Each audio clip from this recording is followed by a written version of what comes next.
In a world full of varied thoughts and experiences, our understanding of reality depends heavily on one fundamental concept: perspective. Imagine two people standing on opposite sides of a street, witnessing the same event. Yet when they recount it, their stories are strikingly different. One sees an argument, while the other notices a passionate discussion. How can this be? It's all about perspective, the lens through which we interpret reality. The power of reference points. When we talk about perspectives, we refer to the reference points we develop based on our experiences, culture, and beliefs. These points act as filters, shaping how we understand ourselves and the world. They are built from the environments we grow up in, the communities we belong to, and the events we live through. Every interaction adds a new layer to our unique way of seeing things. Think back to a family gathering. While you may have seen it as a joyful event, your sibling might have experienced it as stressful. This difference doesn't mean one perspective is wrong. Rather, it shows how each of us interprets events through our personal reference points, shaped by our past interactions, feelings, and roles within the family. Context shapes our perspectives. Context plays a crucial role in altering perspectives. Imagine walking through a busy city. To a person rushing to work, the city's noise and pace might feel overwhelming.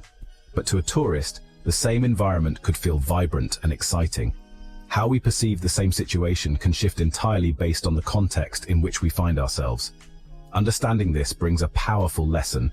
By changing the context or stepping into someone else's situation, we can gain new insights into how they see the world. This ability to shift perspectives opens the door to greater empathy and connection. Mindfulness and awareness. How can we become more aware of our perspectives? Through mindfulness. Mindfulness allows us to pause, reflect, and notice how our thoughts and emotions influence our reactions.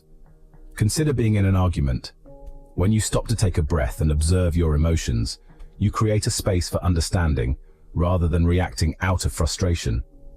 In that moment, you can choose to step into the other person's shoes, gaining insight into their reference points. Philosophy and the nature of reality.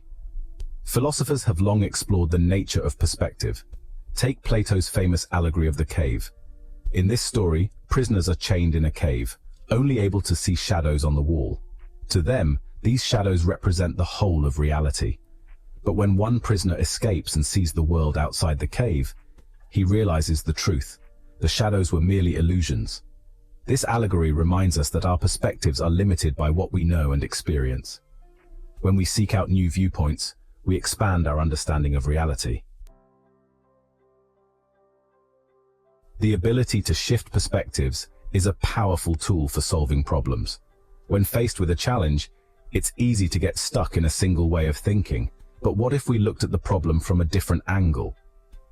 By changing our reference points, we open ourselves to new possibilities and creative solutions. Imagine a team working on a project. If each person brings their unique perspective to the table, they can spark ideas that lead to innovative breakthroughs. Embracing diverse perspectives enriches our lives. Every interaction offers an opportunity to learn from someone else's reference point. We don't have to agree with every viewpoint we encounter, but by listening and understanding, we create a more compassionate and connected world. In the end, perspective isn't just about how we see the world. It's about how we relate to it. Our reference points shape everything, from our personal beliefs to our relationships. By becoming aware of our own perspectives and being open to others, we can expand our horizons and discover the richness of the human experience. Perspective is more than just a way of seeing. It's an invitation to explore the world through a wider lens.